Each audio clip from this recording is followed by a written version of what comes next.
Entrenado por Suso Benela. Un aplauso muy fuerte para Rubén Paulo.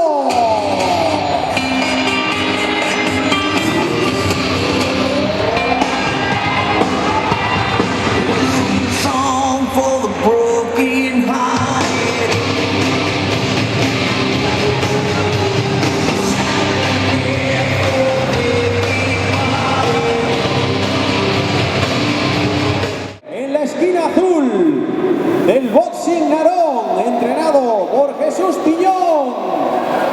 Un aplauso por favor para Maguette